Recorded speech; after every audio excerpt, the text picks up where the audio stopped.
فرید میاں میں سوچ رہی تھی کہ سارا کو اپنے گھر لے جا کر وہاں اس کی اچھی دیکھ بھال کی جائے، وہاں اسے بچہ پیدا کرنے میں بھی آسانی ہوگی۔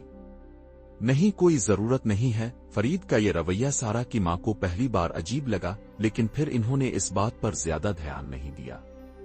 کچھ دن بعد اچانک سارا کو پیٹ میں درد ہونے لگا۔ لگتا ہے کہ اب وقت آ گیا ہے، سارا کی ماں نے کہا۔ اتنی جلدی؟ ابھی تو 7 ہی مہینے ہوئے ہیں۔ پتہ نہیں فرید کو کیا سمجھ آیا، وہ بغیر کچھ کہے گھر سے باہر نکل گیا۔ کچھ دیر بعد جب وہ واپس آیا تو اس کے ساتھ ایک عجیب سی بوڑھی عورت تھی جس کی پیٹھ پر گہری کمر خم تھی۔ یہ کون ہے؟ یہ کلوبا ہے، یہ تمہاری مدد کرے گی۔ کیا مطلب؟ یہ تمہاری دائی ہے؟ ہاں، یہی تمہیں بچہ پیدا کرنے میں مدد کرے گی۔ جیسے جیسے رات گہری ہوتی گئی سارا کا درد بڑھتا گیا۔ پھر اچانک سارا کی چیخ نکل گئی۔ درد اتنا تھا کہ جیسے اس کی روح جسم سے نکلنے کو تڑپ رہی ہو۔ میں نے کہا تھا نا وقت آ گیا ہے، کلوبا آؤ، اب کام تمہارا ہے۔ کلوبا نے بچی کو سیاہ کپڑے میں لپیٹ کر فرید کے ہاتھوں میں دے دیا۔ فوراً ہی فرید ایک جن میں بدل گیا۔ اس کی آنکھوں میں لال شعلے اور چہرے پر شیطانی مسکراہٹ تھی۔ یہ دیکھ کر سارا کی روح تک کانپ الفاٹے۔ تم کون ہو؟ کیا کیا تم نے میرے شوہر کے ساتھ؟ میں ہی تمہارا فرید ہوں، تمہاری بیٹی کا والد۔ اور بچی کی پیٹھ سے دھیرے دھیرے 2 سیاپروں کا اخراج ہونے لگا اور اس کی آنکھیں لال ہو گئیں۔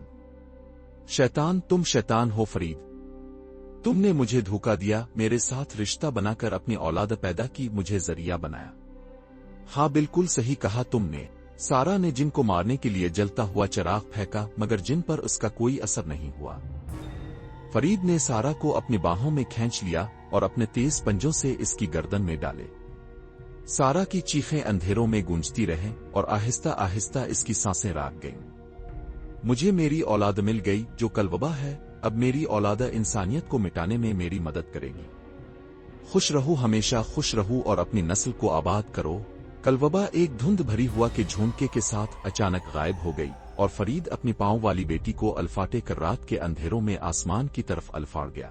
افرت نے سارا کے ذریعے ایک بیٹی پیدا کی تھی اور پھر اسی سارا کو موت کے گھاٹ اتار کر اپنی اولاد کے ساتھ کہیں دور اٹھ گیا۔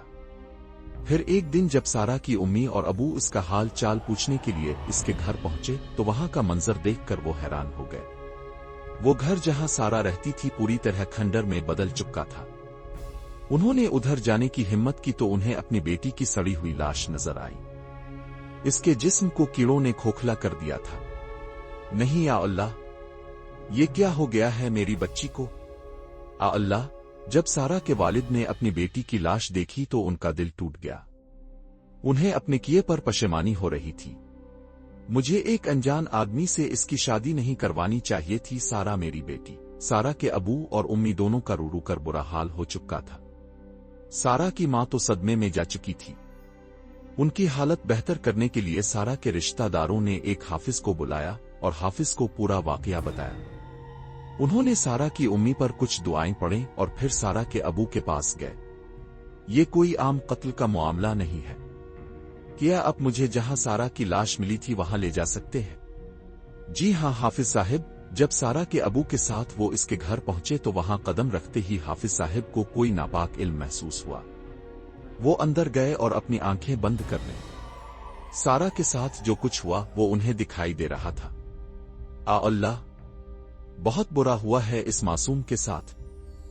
تمہاری بیٹی افرت سے شادی کر بیٹھی تھی اور اسی افرت نے تمہارے ہونے والے داماد کا قتل کیا تھا اور اپنا مقصد پورا کرتے ہی اس نے سارا کو بھی ختم کر دیا۔ افرت؟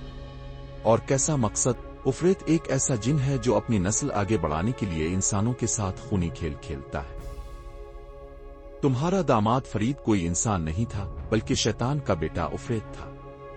آ اللہ! یہ میں نے کیا کر دیا؟ میں نے اپنی بیٹی کا نکاح ایک افرت سے کر دیا۔ حافظ جی کی بات سن کر سنا کہ ابو کے ہوش الفاڑ گئے۔ افرت کے بارے میں جو کچھ بھی انہوں نے سنا تھا وہ بہت ہی خوفناک تھا۔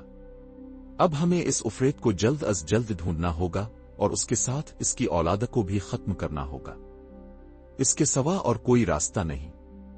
پتہ لگاؤ اس علاقے میں پچھلے کچھ ہفتوں میں کتنے گھروں میں نوزائیدہ بچے پیدا ہوئے ہیں۔